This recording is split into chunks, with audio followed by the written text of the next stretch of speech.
When you think of 1950s and 60s aviation, what comes to mind? Is it the F-86 Super Sabre? Or maybe you thought of the cutting-edge SR-71 Blackbird. Well, whatever it was you thought of, I'm willing to bet it wasn't the L-19 Bird Dog.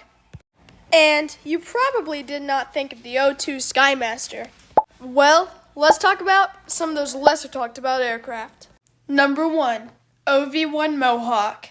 As an introduction, let's go over some facts. The Grumman OV-1 Mohawk is an American armed military observation and attack aircraft that was designed for battlefield surveillance and light strike capabilities.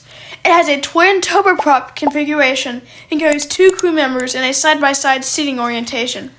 The Mohawk was intended to operate from short, unimproved runways in support of the United States Army Maneuver Forces, which I think is pretty cool.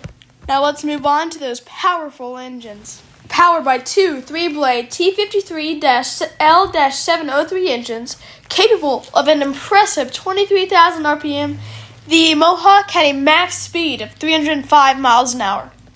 The Mohawk was armed with a variety of different weapons, including rockets, bombs, and gun pods. It had a maximum takeoff weight of 18,109 pounds.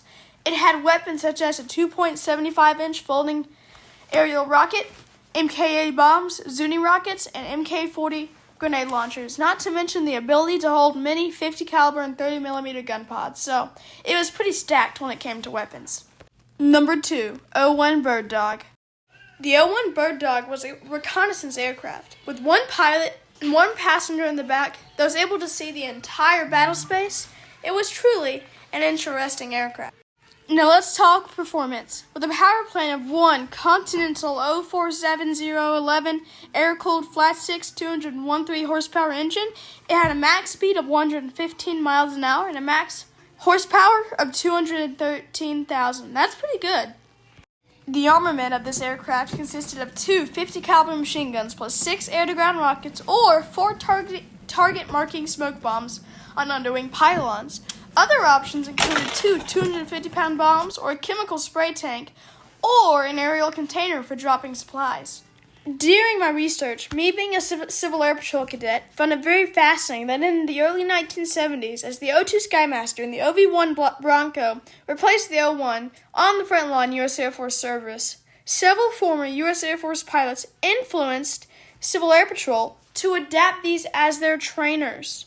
So, the CAP-01 aircraft were damaged, though, several times in ground loops and other takeoff, landing, or taxiing mishaps, and then it was then replaced by the 172. I did find it interesting, though, how the O-1 had some history with Civil Air Patrol. Number 3, the O-2 Skymaster. Before we get into this, let's go over the basics. In 1996, the United States Air Force commissioned this Cessna aircraft to replace the O-1 Bird Dog in the role of forward air control. Both the civilian and military Skymasters were low-cost, twin-engine, piston-powered aircraft, with 1 engine in the nose of the aircraft and the second in the rear of the fuselage, in a push-pull configuration, provided centerline thrust, allowing simpler operation than the low-wing mounting of most twin-engine light aircraft. It also allowed for better visibility, as a high wing could be used. I also thought I should add, while plane spotting at the airport, I saw a Cessna 337, which I thought was pretty cool. This plane's a favorite of mine. It operates in a very fascinating push-pull configuration. Look at it go. Now let's talk engines. The Cessna O-2 Skymaster has had several different engine configurations, but I'm only going to mention the latest one. With a Continental TSIO 360C capable of 225 horsepower, it was pretty good. The engines used a turbocharged, pressurized version of the 337H, which is pretty cool. Not only that, it had a max speed of 199 miles an hour. That's right, not 200.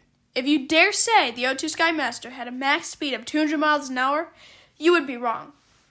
Now let's talk weapons. The Cessna O-2 Skymaster had an armament of rockets, flares, 7.62 minigun pods, or other light ordnance hung on by the forwing pylons, meaning it could shoot rockets small 250-pound bombs, among other things. So when it came to ordnance, it was quite impressive. With the ability to carry 46 passengers and a max weight of 4,630 pounds, it could definitely carry something if needed. Well, everybody, we're at the end of my video. And if you made it to the end of the video, then comment a fire emoji. And if you do comment a fire emoji, I might reply. Just might. Only because it's a fire emoji. Bye, everybody.